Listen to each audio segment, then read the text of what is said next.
Hi everyone, and welcome to Ask Christa, the place where you can ask questions about how to work through business challenges and workplace issues. I'm Christa Dhimo, and today I'm answering a question I hear a lot of people ask me these days. And the answer seems so obvious, but I'm not sure enough people, especially top leaders, are thinking about it. The question is, does management training matter? The short answer is yes. The longer answer is, oh my goodness, yes. I've seen less and less emphasis placed on management training as a key development investment and path for individual contributors. And that is one of the quickest ways to erode your strongest assets, those doing the work. Most project-based companies have moved away from functional organizational structures and into matrix organizational structures.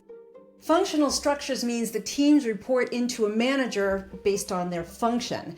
General and administration functions, sometimes referred to as G&A, where the G is general and the A is administration, they usually continue in their functional structures even within a matrix organization. So think about sales or finance or human resources.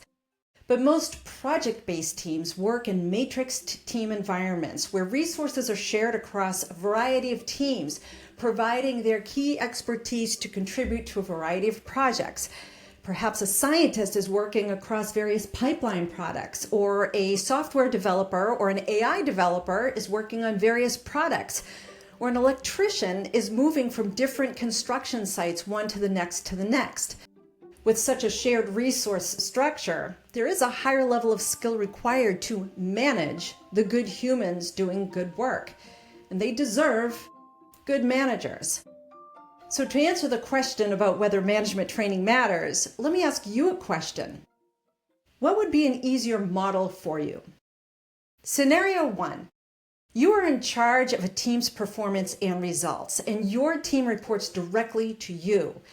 This is sometimes referred to as a solid line reporting structure, and you are in control of everything related to your function: goals, compensation, promotions, team development, and possible terminations. Performance reviews are straightforward. This is a functional structure. Or scenario 2. You are in charge of a team's performance and results, and your team does not report directly to you. They report to other people. In fact, not only do they not report directly to you, but you also share those same resources with your peers in similar roles to you. This is sometimes referred to as a dotted line reporting structure, and you are in control of managing the project, but your team members are from different functions and are on loan to you, per se. They have a direct manager or solid line manager they report to. It's just not you. So that person, their manager, not you, remains in control of your team members' overarching goals: compensation, promotions, development, and possible termination. But you're responsible for their performance and results while they're part of your project.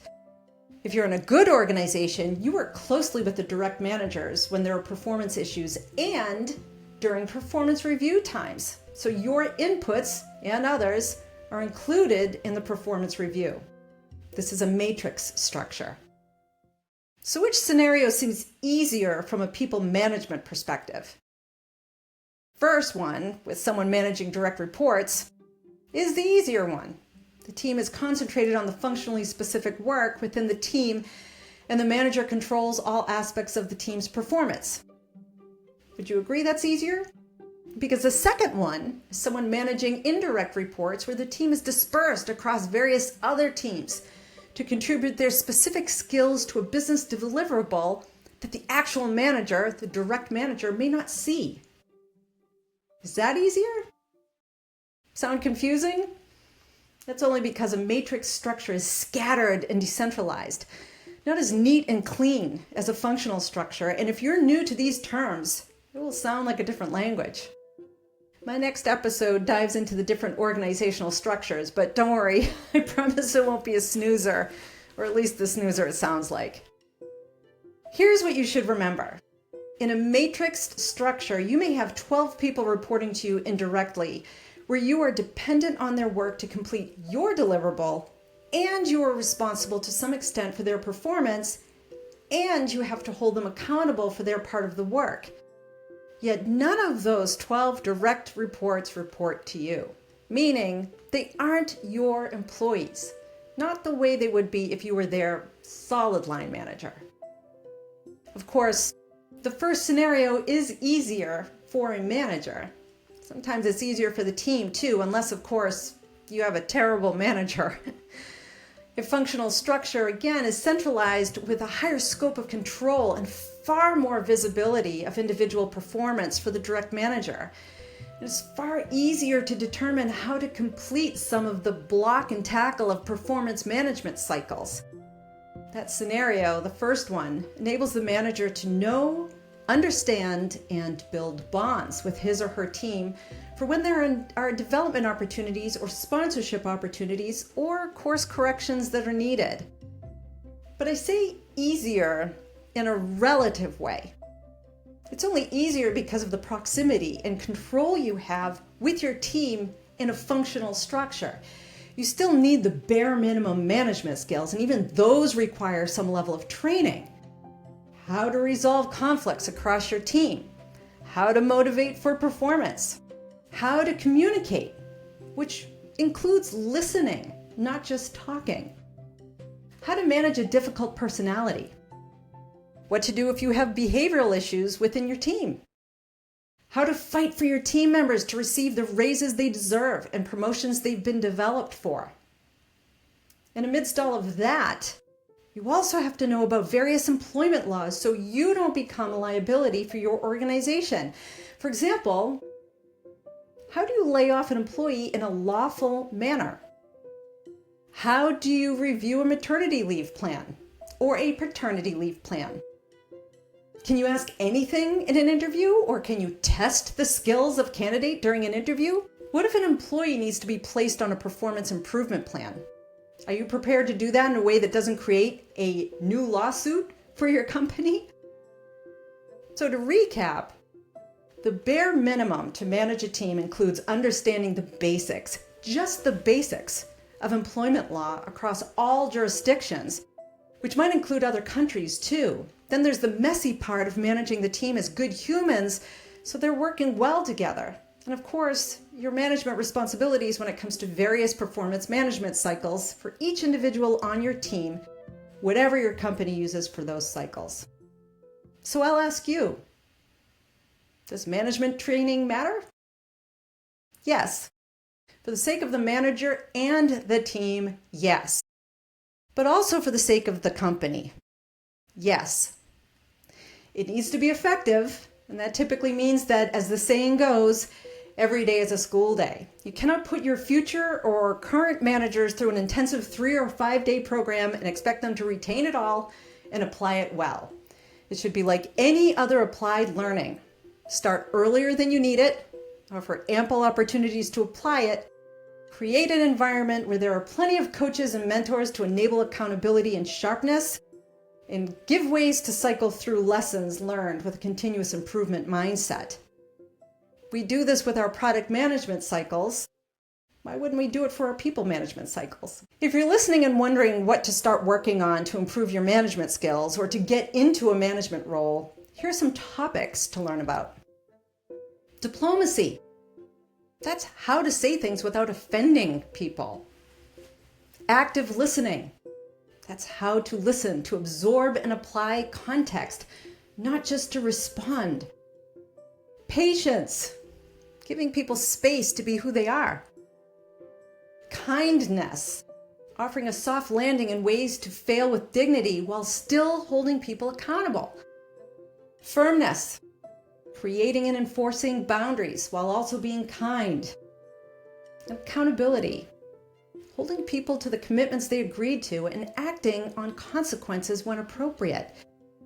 Once you have those skills in a place where they feel natural and you feel confident using them, it's time for deeper and more technical skills related to management, and that's decision making, conflict management, negotiations, communication, and specifically presenting to others and engaging a room, in addition to that active listening I just mentioned above.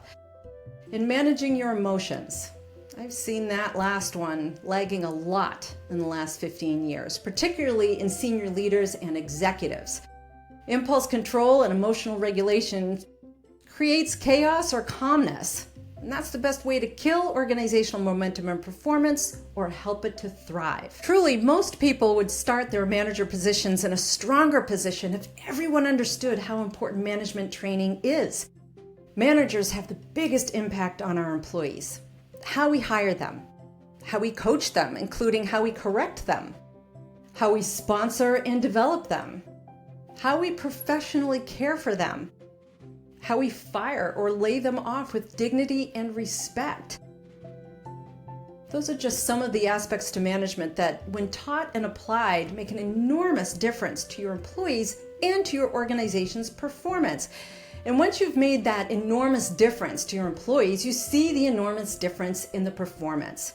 You see the direct correlation.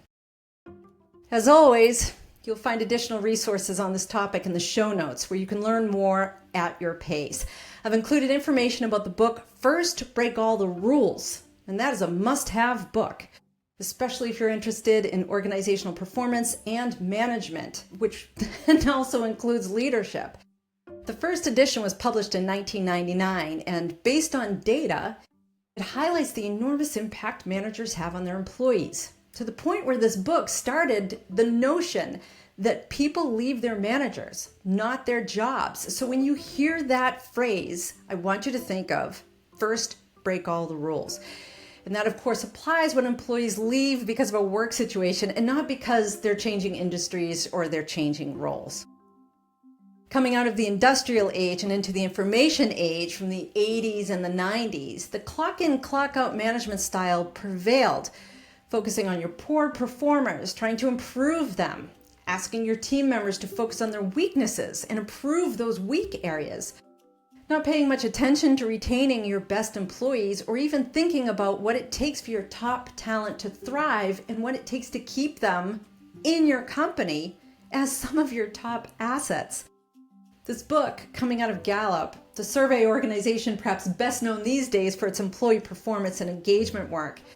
The book was written by Marcus Cunningham and Kurt Kaufman. It was based on their management research, where they interviewed hundreds of thousands of managers to determine what the most talented employees need from their employers and from their managers.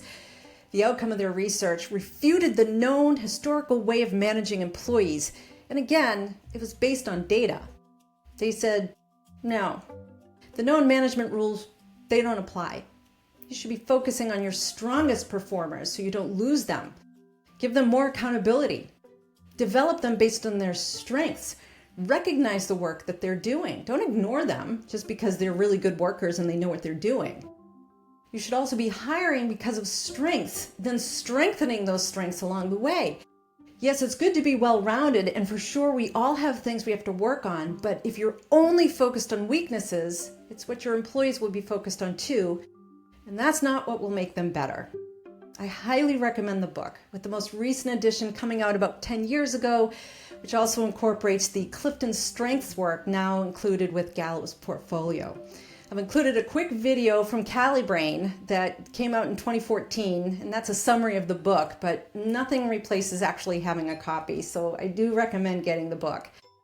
I also included a Google search about the differences between a functional and matrix organizational structure, so you can view different resources offering various insights when it comes to the pros and cons of those two organizational structures. You'll see other structures as well, like the helix structure, which is even more matrix than the matrix structure, and a divisional structure. Those tend to be the four main structures. You'll probably see additional structures, but there are four main ones that most of us know of, those of us doing the strategy for organization and corporate development. The last resource offers evidence about why management training matters. It's an article from Training Magazine from 2023 called Why Management Training Remains Important. It's written by Dr. Jack Wiley, and while I recognize the clear bias associated with a site called Training Mag, writing about the importance of management training, It also includes a lot of data that supports the argument that management training matters. It's short and lists just 3 compelling reasons why management training matters. Managers have a critical impact on everything in your organization. So the best answer for this segment might be, why wouldn't management training matter? And it's a wrap. Episode 18, and we're halfway through season 2. You can submit your questions to my show's website, askchrista.com. That's Christa with a CH. And while you're there, click on the big blue follow button and join our mailing list to receive my weekly Sunday night newsletter called More Answers, where I offer tips and boosts to get you through the week. As always, I appreciate your support. Thank you. And remember, if you have a business challenge or workplace issue, ask Christa.